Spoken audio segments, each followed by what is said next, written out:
नमस्कार सखींनो, तुमच्या सर्वांचं माझ्या चॅनलमध्ये मनापासून स्वागत आहे. आजचा दिवस खूप खास आहे, कारण बऱ्याच मैत्रिणींनी मला रिक्वेस्ट केली होती की उंबरठ्यावरती हळदीचं लेपन कशी करतेस ते दाखव. तर सर्वात आधी मी उंबरठा स्वच्छ करून घेतला. आपल्या संस्कृतीमध्ये उंबरठ्याला लक्ष्मीचे रूप मानलं जातं. घरामध्ये सुख, शांती, सकारात्मकता टिकून राहावी म्हणून उंबरठ्याची निगा राखणं आणि तिचं पूजन करणं अत्यंत आवश्यक आहे.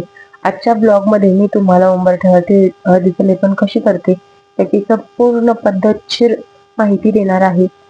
त्यासाठी तुम्हाला व्हिडिओ शेवटपर्यंत बघायचा आहे. व्हिडिओ आवडला तर लाईक, शेअर, सबस्क्राईब नक्की करायचं आहे.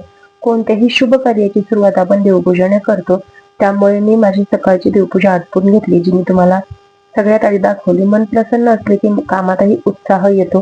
त्यानंतर हळदीचं लेपन करण्यासाठी मी आधी हळद घेतली. हळद ही तुम्ही कोणतीही वापरू शकता. त्यामध्ये मी थोडासा अष्टगंध टाकते. ते का कशासाठी हे मी सगळं पूर्ण तुम्हाला पुढे सांगणारच आहे.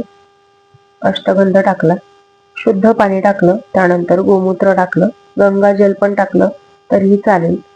मिश्रण अतिशय घट्ट पण नको आणि जास्त पातळही नको. तुमच्याकडे भीमसेनी कापूर जर असेल तर तो चिमूटभर टाकलात तरी सुद्धा चालू शकतं. चंदन तुमच्याकडे असलं तर ते तुम्ही चंदन जरी टाकलं तरी सुद्धा चालू शकतं. नवीन लेपन लावण्यापूर्वी मी उंबरठ्यावरती आधीचं लेपन जे होतं ते ओल्या सुती कपड्याने पुसून घेतले. तुम्ही बघितलं, उंबरठा पूर्णपणे कोरडा आणि स्वच्छ करून घेतला. नवीन लेपन लावण्यासाठी बघू शकता, जास्त पातळ पण नको आणि जास्त घट्ट पण नको. 1-2 मिनिटं थांबल्यानंतर हे लेपन घट्ट होतं, त्यामुळे मग थोडंसं पातळसर ठेवलेलं आहे. भीमसेनी कापूर किंवा चंदन वगैरे तुमच्याकडे असेल तर तुम्ही लावू शकतात, त्यामध्ये टाकू शकतात. त्यानंतर आता आपण हे मिश्रण उंबरठ्यावरती लावून घेऊयात.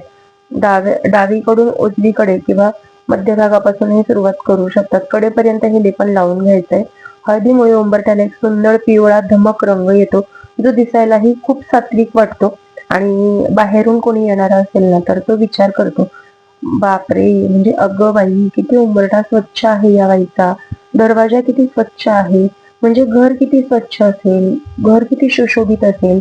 जसं माणूस विचार करतो तसंच देवही आपल्या घराच्या बाहेर जर देव असेल तर तोही विचार करत असेल, चला घर उंबरठा इतका सुंदर सजवलाय, म्हणजे ही घर किती सुंदर सजवलं असेल आपल्यासाठी, असं देवही विचार करतो.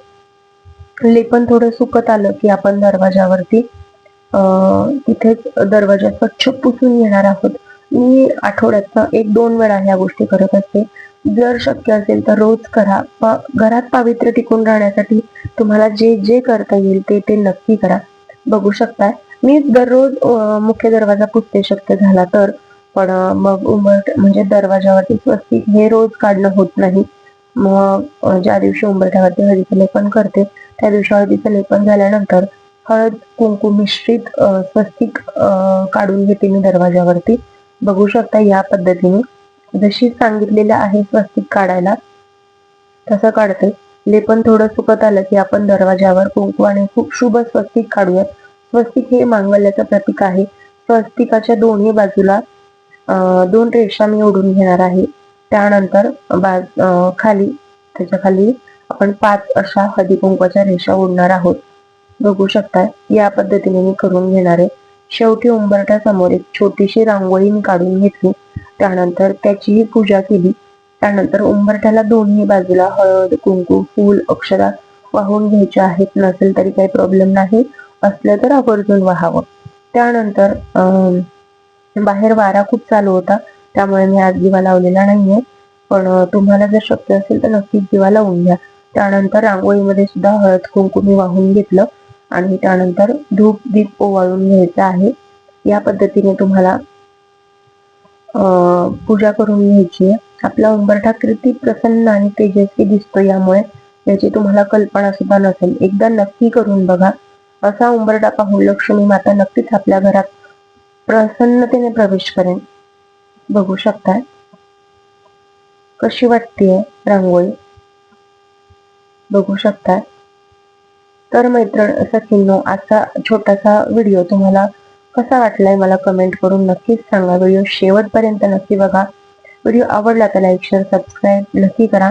बघू शकता दरवाज्यावरती स्वस्तिक, उंबरठ्यावरती हळदीचं लेपन आणि घरात इतकी प्रसन्नता, अगदी शांत आहे. घर सगळं स्वच्छ झालेलं आहे आणि त्यानंतर मी आज देवघर सुद्धा पूर्ण स्वच्छ करून घेतलेलं आहे. बघू शकता देवघर सुद्धा पूर्ण स्वच्छ करून घेतलेलं आहे आणि देवघराजवळ सुद्धा मस्त अशी रांगोळी काढून घेतली. आता देवपूजा वगैरे सगळं आटोपलेलं आहे. आता वेळ आहे ती तुळशीला, औदुंबराला, बेलाला पाणी घालण्याची. तर बघू शकता भरपूर झाडं आहेत माझ्याकडे तशी, पण या झाडांना मी रोज थोडं थोडं पाणी घालत असते. नागवेलीचा वेलही आहे आणि बेलाचंही झाडही लावलेलं आहे. रोज यांची सेवा माझ्या हातात घडावी यासाठी मी हे झाड गॅलरीत लावलेले आहे. पण हे प्रमाणापेक्षा उंच झाल्यानंतर मी ते बाहेर लावणारच आहे नक्कीच. तर मैत्रिणींनो, आजचा छोटासा व्हिडिओ तुम्हाला कसा वाटलाय? आजची देवपूजा तुम्हाला कशी वाटली हे मला कमेंट करून नक्कीच सांगा. बघू शकताय अशी दिवसाची सुरुवात झाली ना की अख्खा दिवस सुंदर जातो. माहिती असेल तुम्हाला. पण आज फुलं आणलेली नव्हती बाजारातनं, पण म्हटलं जसा व्हिडिओ शूट केलाय तसाच तुमच्यासोबत शेअर करावा, त्यामुळे कोणती अतिशयोक्ती नाही केली. श्री स्वामी समर्थ महाराजांमुळेच आज मी इथपर्यंत पोहोचले असं मला अगदी प्रत्येक वेळेस वाटत असतं. तर मैत्रिणींनो, आपली अशी देवपूजा झालेली आहे. कशी वाटली देवपूजा हेही मला कमेंट करून नक्कीच सांगा. माझे व्हिडिओज तुम्हाला कसे वाटतात हेही कमेंट करून सांगा. माझे व्हिडिओ तुम्हाला आवडत असतील, आवडत नसतील तसंही मला सांगा. मी माझ्या व्हिडिओमध्ये बदल करायला सुद्धा तयार आहे. बघू शकता मी कोलम पद्धतीने रांगोळ्या काढण्याचा प्रयत्न करते. तो प्रयत्न माझा यशस्वीरित्या पार पडतोय का हेही मला नक्कीच सांगा आणि तुम्ही कोणत्या पद्धतीची रांगोळी काढताय तेही नक्कीच सांगा. बघू शकता धूप दीप मस्त. श्री स्वामी समर्थ. तर मैत्रिणींनो, आता मी तुमच्यासोबत जो ब्लॉग शेअर केला तो तुम्हाला कसा वाटला हे मला कमेंट करून नक्कीच सांगा. बऱ्याच जणांच्या इंस्टाग्रामला एक शॉर्ट व्हिडिओ शेअर केलेला होता, तेव्हापासून मला खूप खूप कमेंट येत होत्या, पण मला असं स्पेशली वेळ काढून व्हिडिओ शूट करणं होत नव्हतं. पण आज असं ठरवलं होतं कोणतीही तयारी न करता आज जसं आहे तसा व्हिडिओ तुमच्यासोबत शेअर करावा. मागील काही व्हिडिओमध्ये तुम्ही मला खरंच खूप छान प्रतिसाद दिलेला आहे, त्याबद्दल खरंच खूप थँक्यू. खूप खूप मैत्रिणी आहेत ज्यांनी मला सपोर्ट केलेला आहे, चॅनलला सबस्क्राईब केलेला आहे. असेच ट्रान्सपरंट व्हिडिओ मी तुमच्यासोबत शेअर करणार आहे. असंच म्हणजे कोणताही दिखावा नसेल, त्यामध्ये जे आहे ते मला तुमच्यासोबत शेअर करायचंय. त्यासाठी मला तुमच्या सगळ्यांच्या सपोर्टची गरज आहे. तो सपोर्ट तुम्ही मला कसा करू शकताय, तर तुम्ही माझ्या या व्हिडिओला लाईक करू शकताय, एक सुंदर अशी कमेंट करू शकताय, हा व्हिडिओ तुमच्या कोणत्याही 3 मैत्रिणींना शेअर करू शकताय, त्यानंतर चॅनलला सबस्क्राईब करून त्या बाजूचं बेल आयकॉन प्रेस करू शकताय. म्हणजे मला तुमचा लाईक, कमेंट आणि सबस्क्राईबचा सपोर्ट हा खूप महत्वाचा मिळेल. तर मैत्रिणींनो, चला तर मग भेटूया नवीन व्हिडिओमध्ये नवीन काहीतरी घेऊन. तोपर्यंत स्वस्त राहा, मस्त राहा, स्वतःची काळजी घ्या. श्री स्वामी समर्थ. जय जय स्वामी समर्थ. Bye bye.